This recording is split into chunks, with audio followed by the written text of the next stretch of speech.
भोपाल से प्रस्तुत हैं प्रादेशिक समाचार। नमस्कार, समाचारों के साथ मैं जितेंद्र रघुवंशी। पहले मुख्य समाचार। त्रिस्तरीय पंचायत चुनावों की घोषणा। 6 जनवरी, 28 जनवरी और 16 फरवरी को होगा मतदान। प्रदेश में कल से पैसा एक्ट लागू। जननायक टंट्या मामा के बलिदान दिवस पर हुए विभिन्न आयोजन। शनि अमावस्या के अवसर पर प्रदेश में घाटों और मंदिरों में जुटे श्रद्धालु। और भारत और न्यूजीलैंड के बीच दूसरे और फाइनल टेस्ट मैच में भारत की पकड़ हुई मजबूत। अब समाचार विस्तार से। मध्य प्रदेश राज्य निर्वाचन आयोग ने त्रिस्तरीय पंचायत आम निर्वाचन की घोषणा कर दी है। राज्य निर्वाचन आयुक्त बसंत प्रताप सिंह ने बताया कि प्रथम चरण में 6 जनवरी, दूसरे चरण में 28 जनवरी और तीसरे चरण में 16 फरवरी को मतदान किया जाएगा। पंचायत चुनाव में प्रातः 7 बजे से 3 बजे तक मतदान किया जाएगा। इन चुनावों में 52 जिलों की जिला पंचायत के 859 पदों पर 313 जनपद पंचायतों के 6,727 सदस्यों के लिए, सरपंच के 22,521 पदों और इन्हीं ग्राम पंचायतों के पंच के 3,62,754 पदों पर चुनाव होंगे। कल से आगामी 23 फरवरी तक आदर्श आचरण संहिता प्रभावशील हो गई है। मतदान केंद्रों पर की जाने वाली गणना पंच एवं सरपंच पद के लिए मतदान के समाप्ति के तुरंत पश्चात की जाएगी।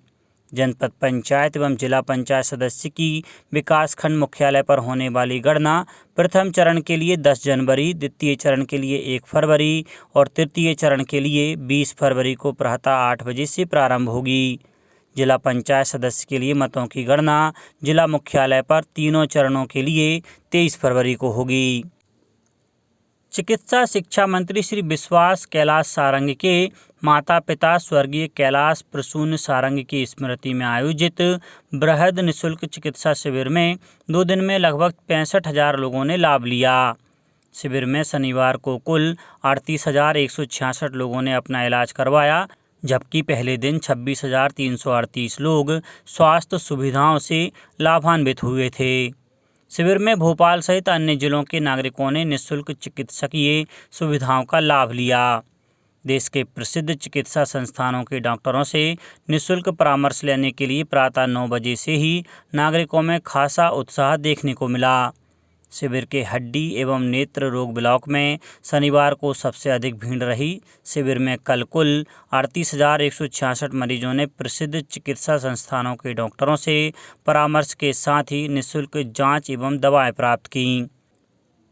कल इंदौर के नेहरू स्टेडियम में जनजातीय गौरव एवं अस्मिता के प्रतीक जननायक टंट्या मामा के बलिदान दिवस पर आयोजित स्मृति कार्यक्रम में मुख्यमंत्री शिवराज सिंह चौहान ने कहा कि मध्य प्रदेश में आज से पैसा एक्ट लागू किया जा रहा है।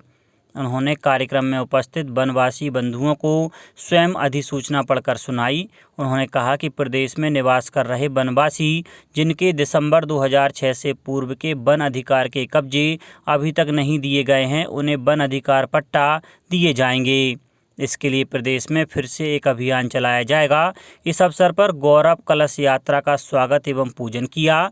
कार्यक्रम में राज्यपाल मंगूभाई पटेल ने कहा कि केंद्र और राज्य सरकार द्वारा अनेक योजनाओं के माध्यम से जनजातीय बंधुओं के विकास के लिए नए द्वार खोले जा रहे हैं। इससे पहले राज्यपाल मंगूभाई पटेल और मुख्यमंत्री शिवराज सिंह चौहान ने पाताल पानी में क्रांति सूर्य जननायक टंट्या मामा के बलिदान दिवस पर अष्टधातु से निर्मित जननायक टंट्या मामा की भव्य प्रतिमा का अनावरण किया। मुख्यमंत्री ने कहा कि पाताल पानी में 4 करोड़ 55 लाख रुपए की लागत से नव तीर्थ स्थल बनाया जाएगा। प्रदेश में जल जीवन मिशन में जहां ग्रामीण परिवारों को नल कनेक्शन के जरिए जल दिए जाने का काम जारी है, वहीं ग्राम जल एवं स्वच्छता समितियां भी मिशन संचालन में अपनी भागीदारी निभा रही हैं। मिशन में समिति के सदस्यों द्वारा अपनी जल प्रदाय योजना क्षेत्र में शुद्ध एवं अशुद्ध जल के बारे में प्रशिक्षण देकर FTK किट का वितरण किया जा रहा है। जल जीवन मिशन में PRA में ग्रामवासियों को जल का महत्व, जल का संरक्षण और जल जीवन मिशन के उद्देश्य से अवगत करवाया जा रहा है। लोक स्वास्थ्य यांत्रिकी विभाग के अधिकारी और कर्मचारी ग्रामीण जल एवं स्वच्छता समिति के साथ मिलकर ग्रामीण जनों को पूरी जानकारी दे रहे हैं। मिशन में तैयार की गई जल प्रदाय योजना का ग्राम जल एवं स्वच्छता समिति कैसे संचालन एवं संधारण करेगी, इसी उद्देश्य से विकासखंड, ग्राम पंचायत और ग्राम स्तर पर जनसभाएं और बैठकों का सिलसिला जारी है। प्रधानमंत्री नरेंद्र मोदी ने कल देहरादून में आयोजित एक विशेष कार्यक्रम में 7 परियोजनाओं का उद्घाटन किया और लगभग 18,000 करोड़ रुपए की 11 अन्य परियोजनाओं की आधारशिला रखी। इसमें दिल्ली देहरादून आर्थिक गलियारा भी शामिल है, जिसे करीब 8,300 करोड़ रुपए की लागत से बनाया जाएगा। इससे दिल्ली से देहरादून की यात्रा का समय 6 घंटे से घटाकर लगभग 2 घंटा 50 मिनट रह जाएगा। इसमें बिना पाबंदी वन्य जीवों की आवाजाही के लिए एशिया का सबसे बड़ा 12 किलोमीटर का वन्य जीव ऊंचा गलियारा होगा। लक्ष्मण झूला के बगल में गंगा नदी पर एक पुल का भी निर्माण किया जाएगा। मुख्यमंत्री श्री शिवराज सिंह चौहान ने देश के वरिष्ठ पत्रकार श्री विनोद दुआ के निधन पर गहन दुख व्यक्त किया है। मुख्यमंत्री श्री चौहान ने ट्वीट कर कहा है कि पत्रकार श्री विनोद दुआ के निधन का अत्यंत दुखद समाचार प्राप्त हुआ। मुख्यमंत्री श्री चौहान ने कहा कि विनोद दुआ ने विभिन्न मीडिया संस्थानों में कार्य करते हुए पत्रकारिता के क्षेत्र में नए आयाम स्थापित किए। मुख्यमंत्री श्री चौहान ने ईश्वर से दिवंगत आत्मा को शांति एवं परिजनों को यह दुख सहने की शक्ति प्रदान करने की प्रार्थना की है। कल शनि अमावस्या के अवसर पर प्रदेश में विभिन्न कार्यक्रम हुए। जबलपुर में शनि मंदिरों में पूजन अर्चन और नर्मदा घाटों पर भक्तों ने स्नान दान किया। यहाँ के ग्वारी घाट, तिलवारा घाट, भेड़ा घाट सहित अन्य नर्मदा घाटों पर सुबह से ही लोगों का पहुँचना शुरू हो गया था। होशंगाबाद में भी लोग बड़ी संख्या में शनि की पूजा आराधना करने मंदिर पहुँचे। खंडवा में प्राचीन शनि मंदिर में अमावस्या उत्सव मनाया गया। प्रदेश में आज दिनांक तक कोविड-19 जांच हेतु लिए गए कुल सैंपलों की संख्या 2,20,94,282 है।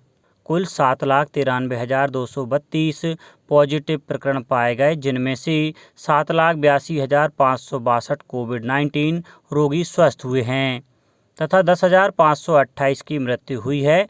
वर्तमान में एक्टिव प्रकरणों की संख्या 142 है। आज दिनांक 4/12/2021 को 8 भोपाल, 6 इंदौर, 2 ग्वालियर तथा 2 जबलपुर में नवीन पॉजिटिव प्रकरण पाए गए, जिनकी कुल संख्या 18 है तथा पॉजिटिविटी दर 0.03% है। प्रदेश में 10 रोगी स्वस्थ होकर डिस्चार्ज हुए। 56,304 जाँचें की गईं। प्रदेश में 1,594 फीवर क्लिनिक एक्टिव हैं। 104 तथा 181 हेल्पलाइन नंबर पर कुल 52,327 रोगियों का टेली कंसल्टेशन किया गया। केंद्रीय नागर विमानन मंत्री ज्योतिरादित्य सिंधिया ने कल गुना में सहरिया जनजाति के परिवारों को 4,762 प्रधानमंत्री आवास वितरित किए। इनकी लागत 57 करोड़ 14 लाख रुपए है। इस अवसर पर उपस्थित जनसमुदाय को संबोधित करते हुए श्री सिंधिया ने कहा कि सहरिया जनजाति के लोगों का विकास हमारी पहली प्राथमिकता है। कार्यक्रम के दौरान केंद्रीय मंत्री श्री सिंधिया द्वारा 52 स्वयं सहायता समूहों को 4 बैंकों के माध्यम से 1 करोड़ 12 लाख रुपए का क्रेडिट लिंकेज दिया गया। केंद्रीय मंत्री ने महूगढ़ा रेलवे स्टेशन के अंडरपास का शिलान्यास भी किया। अब बात मौसम की। मध्य प्रदेश में समय से पहले अक्टूबर में ठंड की शुरुआत हो गई, लेकिन अभी ज़्यादा जोर नहीं पकड़ा है। मौसम वैज्ञानिक पीके साहा ने बताया कि दिसंबर के पहले सप्ताह में 3 दिन तक बारिश और बादल रहे। शनिवार से बादल छटने के बाद ठंड बढ़ने की संभावना थी, लेकिन पश्चिमी विक्षोभ के कारण ज़्यादा ठंड नहीं हो पा रही है। हालांकि तापमान में कुछ गिरावट रहेगी। ज़्यादा ठंड दूसरे सप्ताह से ही पड़ेगी। आंध्र प्रदेश के विशाखापट्टनम और ओडिशा के गोपालपुर के तूफान जवाद के कारण हवा का रुख बदल गया। इस कारण बीती रात ज़्यादा ठंड नहीं पड़ी। इसके साथ ही पश्चिमी विक्षोभ आ गया है, जिसके जाते ही ठंड शुरू हो जाएगी। इसके बाद रात का पारा 10 डिग्री के नीचे आना शुरू हो जाएगा।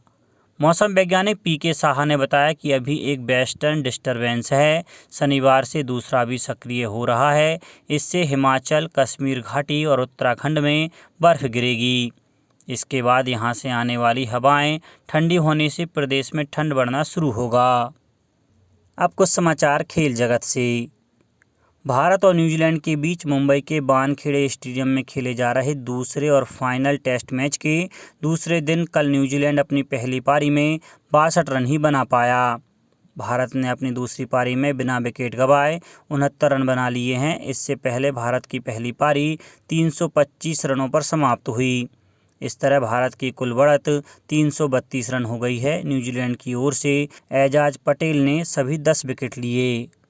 अब कुछ समाचार संक्षेप में। खरगोन में कृषि मंत्री कमल पटेल ने कल पीएम आवास योजना के 912 हितग्राहियों के लिए द्वितीय और तृतीय किस्त की करीब 6 करोड़ 60 लाख रुपए की राशि उनके बैंक खातों में जमा की। बैतूल में जिला परिवहन अधिकारी ने ग्राम मेड़ीढाना के पास हुई बस दुर्घटना में कल वाहन का उपयुक्तता प्रमाण पत्र निरस्त कर दिया। इस हादसे में 2 लोगों की मृत्यु हुई थी। होशंगाबाद जिले के 28,000 से अधिक पशुपालकों को पशुपालन किसान क्रेडिट कार्ड देने के लिए 15 नवंबर से 3 माह तक विशेष अभियान चलाया जा रहा है। छिंदवाड़ा में विश्व दिव्यांगजन दिवस के अवसर पर जिला स्तरीय दिव्यांग खेलकूद और सामर्थ्य प्रदर्शन प्रतियोगिताएं हुई। मध्य प्रदेश जनजातीय संग्रहालय की लिखंदरा दीर्घा में कल से 30 दिसंबर तक गोंड समुदाय के चित्रकार मंगरू उइके के चित्रों की प्रदर्शनी लगाई गई है। और ओडिशा के भुवनेश्वर में चल रहे पुरुष हॉकी जूनियर विश्व कप का फाइनल मैच आज अर्जेंटीना और जर्मनी के बीच खेला जाएगा। अंत में मुख्य समाचार एक बार फिर। त्रिस्तरीय पंचायत चुनावों की घोषणा। 6 जनवरी, 28 जनवरी और 16 फरवरी को होगा मतदान। प्रदेश में कल से पैसा एक्ट लागू। जननायक टंट्या मामा के बलिदान दिवस पर हुए विभिन्न आयोजन। शनि अमावस्या के अवसर पर प्रदेश में घाटों और मंदिरों में जुटे श्रद्धालु। और भारत और न्यूजीलैंड के बीच दूसरे और फाइनल टेस्ट मैच में भारत की पकड़ हुई मजबूत। इस बुलेटिन में इतना ही। घर पर रहिए, सुरक्षित रहिए और सुनते रहिए प्रादेशिक समाचार। नमस्कार।